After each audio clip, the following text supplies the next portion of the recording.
आप सभी को मेरा नमस्कार। मैं भुवनेश्वर प्लेसिंग टीम से रूमा, जन्नत सरे और सैमुअल शेम द्वारा लिखित किताब the Buddha's wife the path of awakening together को हिंदी में अनुवाद कर रही हूँ। तो चलिए आज इस पुस्तक के 19वें अध्याय के बारे में जानते हैं। साल बीतते जा रहा था। राहुल अब अपना पूरा 6 साल पूरा करने वाले थे। तब राजा सुदोधन कहते हैं कि अब राहुल को दूर कहीं भेजना होगा, घर से बाहर भेजना होगा, उनके शिक्षण के लिए और उन्हें योद्धा बनाने के लिए।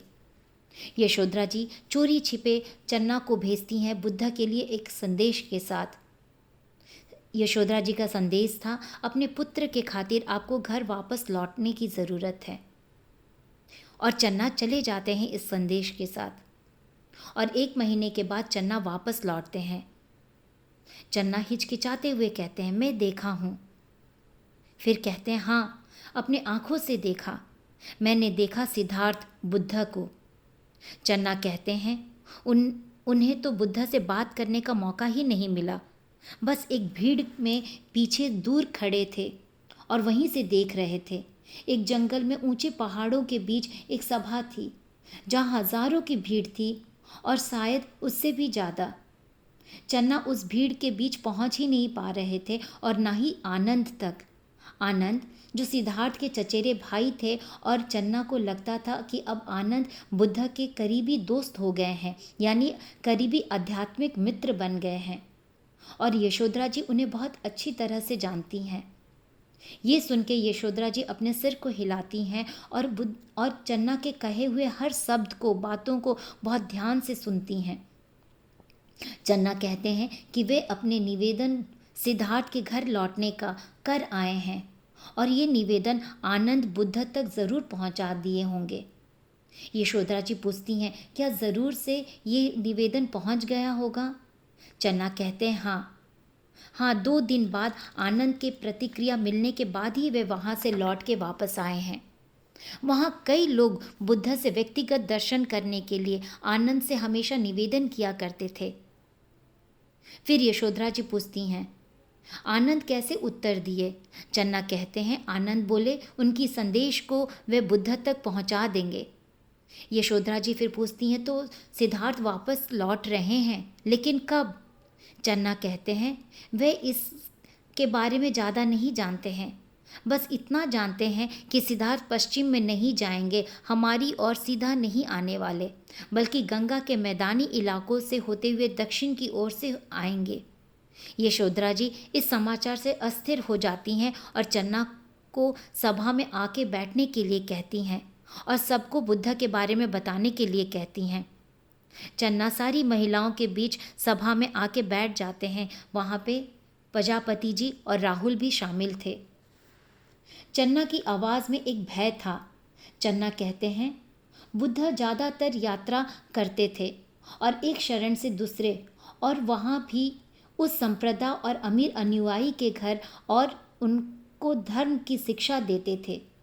सिद्धार्थ अब एक प्रबोध की उपस्थिति की तरह बातें करते थे। उनके कहे हुए सारे शब्द गहरे सुसंगत ज्ञान दिया करते थे, उसी में बह रहे थे। निश्चित रूप से बुद्ध के प्रत्येक बातों को याद करने के लिए कुछ भिक्षुओं को काम सौंपा गया था। बुद्ध के हर एक बात के लिए 3 भिक्षुए थे जो ये सुनिश्चित करते थे कि उनके कही हुई हर शब्द को याद किया जाए और उस सब पर पारित किया जाए। बुद्ध की सभा बढ़ती ही जा रही थी। कई लोग अपने घर त्याग कर बुद्ध के साथ उनके संग में जुड़ रहे थे, उनके साथ यात्रा किया करते थे। बुद्ध के साथ जुड़ के सभी को एक बहुत अच्छा महसूस होता था। और ये भीड़ 500 से ज़्यादा या उससे भी ज़्यादा थी। सभी जातियों का स्वागत किया जाता था उसमें, जिसमें अछूत भी शामिल थे। यशोधरा जी पूछती हैं, महिलाएं भी थीं? चन्ना कहते हैं, नहीं, मेरा मतलब है वे कोई महिलाओं को नहीं देखें। यशोधरा जी पूछती हैं, क्या वे सब नीचे ज़मीन पर बैठ के सभा संबोधित करते थे? चन्ना कहते हैं, नहीं, बुद्ध एक मंच पे बैठ के अपनी सभा को संबोधित करते थे। मंच ऊपर उठा हुआ था, सभी लोग नीचे ज़मीन पर बैठे जाते थे और कुछ तो सब कुछ भूल जाते थे, उन्हें गहराई से सुनते थे। अगर वो नीचे ज़मीन पे बैठते तो कोई भी उन्हें नज़र नहीं आता। और इतनी बड़ी सभा हुआ करती थी, लेकिन व्यवस्थित थी, शांत हुआ करती थी। हवाओं की आवाज़, पंछियों की आवाज़, कीड़े मकोड़ों की आवाज़ सुनाई देती थी। इतनी शांत रहती थी सभा। सही में वे महान है, सही में। चन्ना कहते हैं उन्हें खुद में भी काफ़ी सुधार और बदलाव महसूस लग रहा था बुद्ध की उपस्थिति में। चन्ना भी सब कुछ छोड़ के वहाँ से वापस नहीं आना चाहते थे और उन्हें मुश्किल हो रही थी आने में। प्रजापति जी आनंदित हो जाती हैं और कहती हैं वो सफल हुए अपनी खोज में, वो बन ही गए एक प्रबोध। अब हम सब अतीत को भूल जाएंगे और अलग कर देंगे और उनकी शाही स्वागत का तैयारी करेंगे। फिर कहती हैं राहुल, आपके पिता अब एक प्रबोध हो गए हैं और वो वापस घर लौट रहे हैं हम सब के पास। प्रजापति जी देखती हैं यशोधरा जी को, लेकिन यशोधरा जी कुछ नहीं कहती हैं। प्रजापति जी चौंक जाती हैं और यशोधरा जी के कुछ कहने का इंतज़ार करती हैं। सन्नाटा बढ़ते गया और सांसें थमने लगी थी, मानो एक दीवार सी खड़ी हो गई हो यशोधरा जी और प्रजापति जी के बीच में। यशोधरा जी और प्रजापति जी का रिश्ता काफ़ी गहरा था, शांत था। उनका संबंध हमेशा एक तरह बरकरार रहता था, बिना रुके बहुत दिनों तक। राहुल अपना चेहरा को छिपा लेते हैं ये सुन के, वे भ्रम में रहते हैं। यशोधरा जी ये देखकर अपने दोनों हाथों से अपने बेटे को पकड़ लेती हैं और कहती हैं अभी हम सबको सिर्फ राहुल के बारे में सोचना है बस। और जब सब सभा खत्म होती है तो ये प्रजापति जी यशोधरा जी के पास जाती हैं, जो बहुत शांत और चुप बैठी थीं। उस रात यशोधरा जी राहुल को कुछ कहती हैं जो शांत और अनुभूति थी। यशोधरा जी चन्ना से फिर बात करती हैं, जो उनके विपरीत बैठे हुए थे एक मसलंद के सहारे उन्हीं के कक्ष में। काफ़ी रात हो चुकी थी। आंख से आंख मिला के यशोधरा जी चन्ना के साथ बात शुरू करती हैं। यशोधरा जी पूछती हैं कैसे दिख रहे थे सिद्धार्थ? चन्ना कहते हैं सुंदर, अति सुंदर, प्रकाशित दिख रहे थे। यशोधरा जी पूछती हैं क्या वो वही खा पी रहे थे जो उन्हें दिया जाता था या अन्य भिक्षुओं की तरह भीख मांगा करते थे? चन्ना कहते हैं सब भिक्षुओं के सामान बुद्ध के भी पास एक लकड़ी का पात्र रखा था। यशोधरा जी कौन थे वे सब, कौन कौन उनके साथ थे? चन्ना कहते हैं एक छोटा सा संघ था 4 भिक्षुओं का जो उनके साथ जुड़े थे सारनाथ से। बुद्ध जहां अपने पहले उपदेश दिए थे और सैकड़ों की संख्या में लोग उनके साथ अब जुड़ रहे थे, उनके शिक्षण को समझ रहे थे, उनकी प्रतिक्रिया या उनकी प्रतिज्ञा लेने के लिए, और शायद हजारों की संख्या में सभी उम्र के लोग उनके साथ जुड़ रहे थे। हर जाति के लोग, छोटे, लंबे, बड़े, पूरी तरह से अपंग लोग और जो सही भी थे, सब उनके साथ जुड़ रहे थे और सबके चेहरे पे शांति, खुशी और शांति की एक भाव थी। और चन्ना कहते हैं वे सब काफ़ी संपन्न महसूस करते थे। एक श्रद्धा युक्त विस्मय उनमें आ गया था और वे मानते भी थे और ये सब कुछ बिल्कुल स्पष्ट था।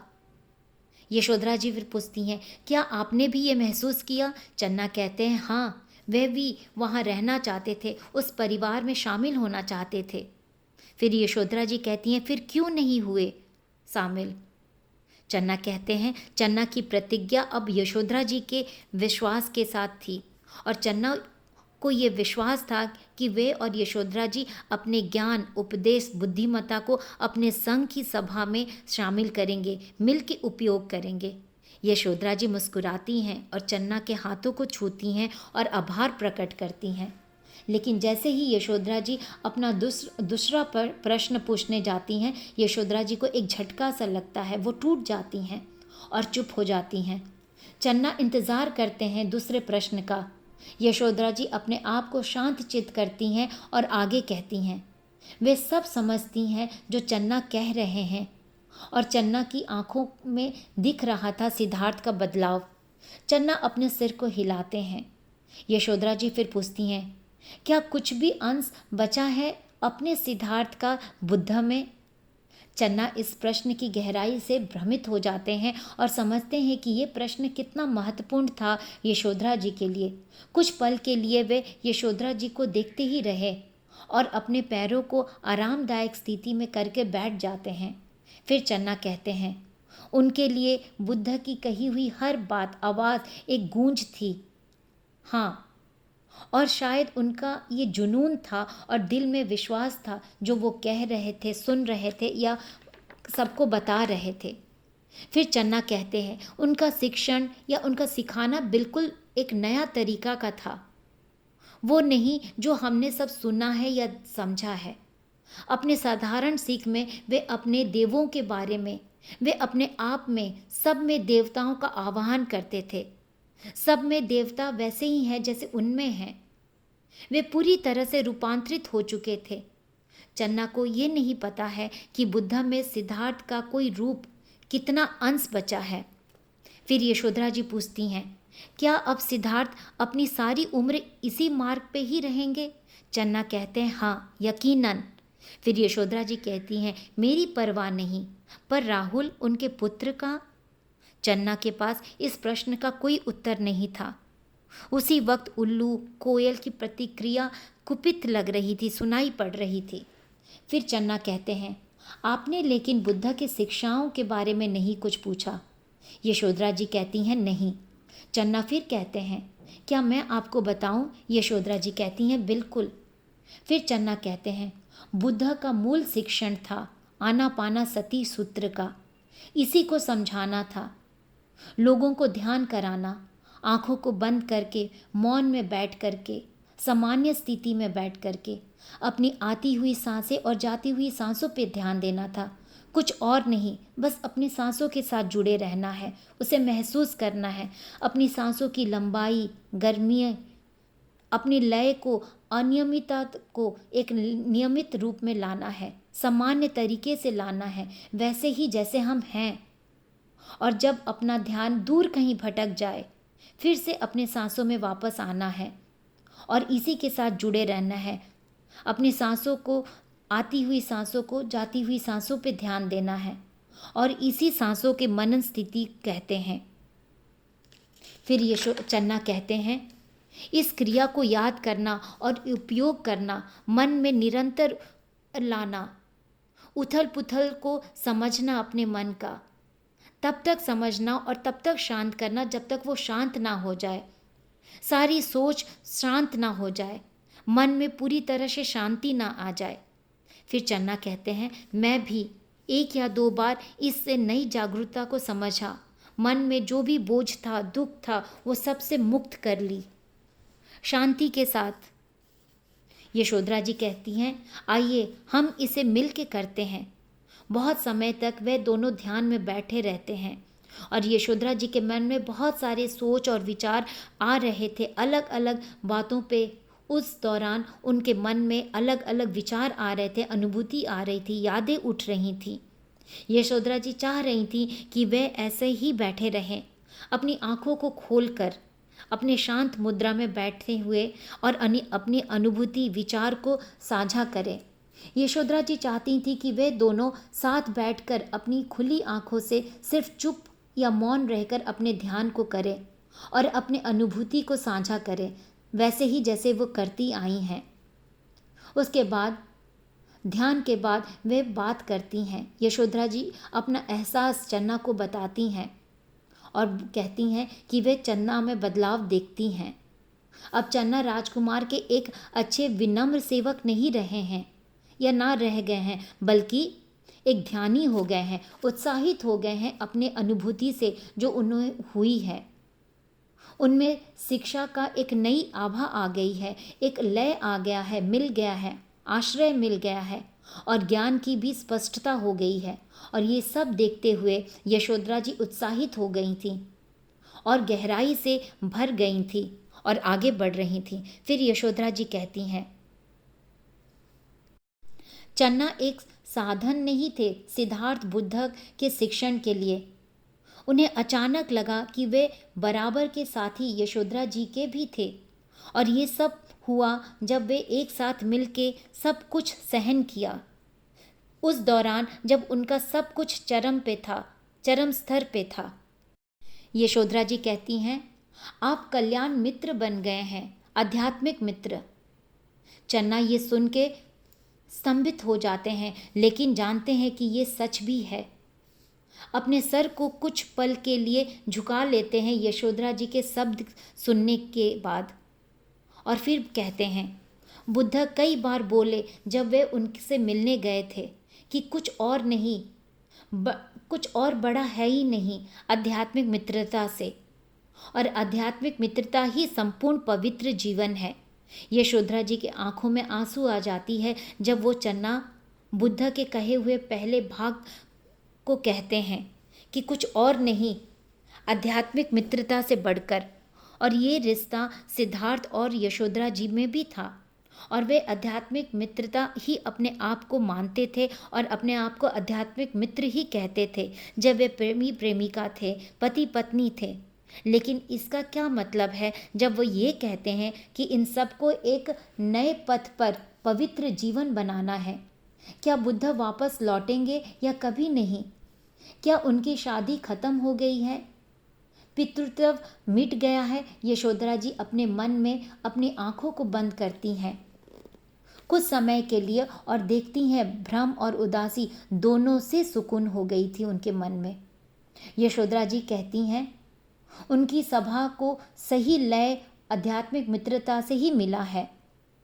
कैसे वे सब मिल के अपने भक्ति अभ्यास बना के ध्यान करती थीं।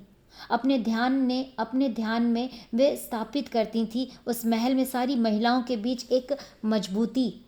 सारी महिलाओं एक दूसरे के साथ अपने दैनिक जीवन का केंद्रीय अभ्यास से जुड़ रही थीं और सम्मानित करती थीं। यशोधरा जी चन्ना को भी शामिल होने के लिए आमंत्रित करती हैं। चन्ना कहते हैं वे भी शामिल होना चाहते हैं उस सभा में, लेकिन डर है राजा की नाराजगी का। एक ऐसा नियम और कानून तोड़ने जा रहे हैं जो गैर कानूनी था उस वक्त, यानी पुरुष और महिलाओं का एक साथ बैठना एक साथ इस हालात में। और क्या होगा जब राजा को ये पता लगेगा कि सिद्धार्थ की यात्रा में वे शामिल थे, उन्हें देखे थे और सिद्धार्थ को जागरूक होते हुए और उन्हें प्रबुद्ध बनते हुए। तब राजा उनको यकीनन चन्ना को और उनके पूरे परिवार को महल से बाहर फेंक देंगे। मुस्कुराते हुए चन्ना कहते हैं, मैं तो सड़क में फलियां बेचूंगा। यशोधरा जी कहती हैं, हाँ मैं समझती हूँ। फिर चन्ना आगे कहते हैं, और बुद्ध ने अब भी इसे माना है। यशोधरा जी कहती हैं, इसे? फिर चन्ना कहते हैं, पुरुष और महिला एक साथ ध्यान में बैठना नहीं हो सकता है।